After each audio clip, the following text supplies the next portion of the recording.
Hey there, welcome back, and I'm pleased to say we reached the big 1-0. This is kind of a mental milestone to me because to me it shows that I was actually able to keep consistent for pretty long and balance something I really wanted to do with all the other things I felt I needed to do. Honestly, I came in fully expecting to eventually switch to some kind of less time-consuming style of vlog, but I'm happy to say that hasn't been the case. I love making these, and in a perfect world, I would just keep making them even after coming back from Korea. Now, unfortunately, these past couple weeks have been kind of rough for me, hopefully for the clouds to part in the final stretch. On this week's bright Monday afternoon, I explored Hapjeong, which is to the west of where I live. There's the shopping center that my friends and I always hit, with a Uniqlo and a Japanese curry place, the only two things I ever need. Walking further out of this commercial area, I discovered a very different side to the neighborhood. On a weekday in the middle of the day, as you might expect, there weren't a lot of people walking around. So I got the chance to wander undisturbed and take my pictures. We hit our cafe of the week pretty early this week, Cafe Kama. I was actually planning to check out a different place, but when I came across this one, I just had to go inside. The building front was made up of giant sunken windows, centered in bright blue frames. The cafe and serving area was on the first floor. The second floor had some more tables and shelves of books, and the basement floor offered a more quiet and intimate atmosphere. I chose to sit on the first floor, just because I liked the light and I wanted to watch people walk by on the street. I also ordered a latte, which ended up being more of a shake. After another couple hours of doing really not much, I packed up and left to enjoy the evening light.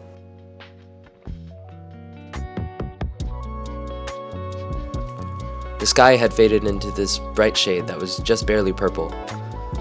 I really enjoyed shooting this contrast between the light sky and the darker colors of the buildings and the road.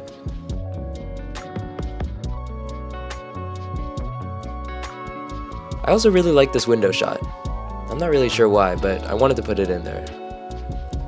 This building was pretty cool too. I have no idea what it's for.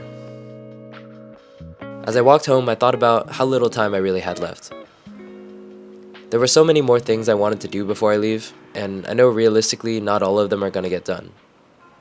But I really am happy with the things I've gotten to do already, and that's all I need to worry about.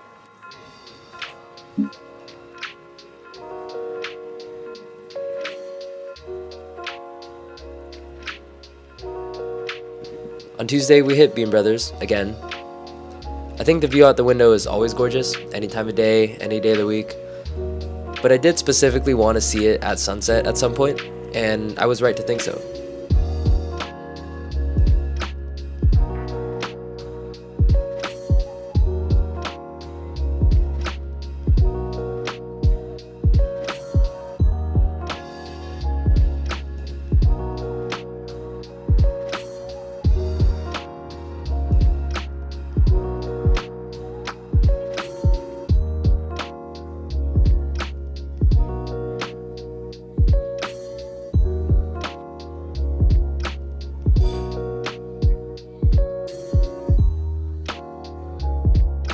Afterwards, we did a little bit of shopping. I got a beanie.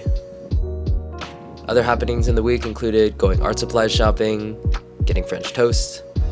I bought a new pair of sunglasses, and all of a sudden, it was Saturday.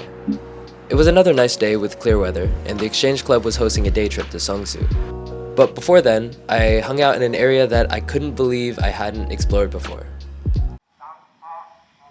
My own backyard. The neighborhood around my dorm had become a kind of blind spot for me. I always wanted to take the subway or the bus out somewhere and never thought to just cross the street. As I expected, the area is a bit sleepy and chill. But honestly, given how overstimulating some areas of Seoul can be, I welcome it.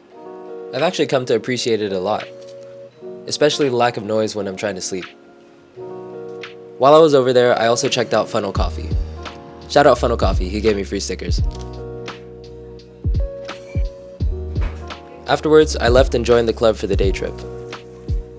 Seongsu is a place I had visited before, but the sun set just as I got there and I wasn't able to see much. Our destination was Seongsu Forest Park. Big emphasis on the park and big quotations around forest. Although it was a little short, just a few hours in the afternoon, it was really nice.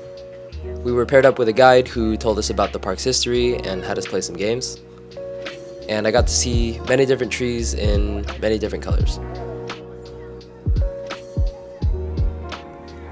Even though everyone had bundled up for the weather, it was surprisingly warm.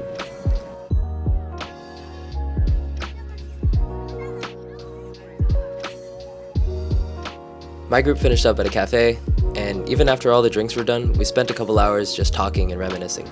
What'd you think of the forest park? I think it looked like a park, but not really. Definitely a forest but it too. was nice. It had nice There's a trees. forest, there's trees, that counts.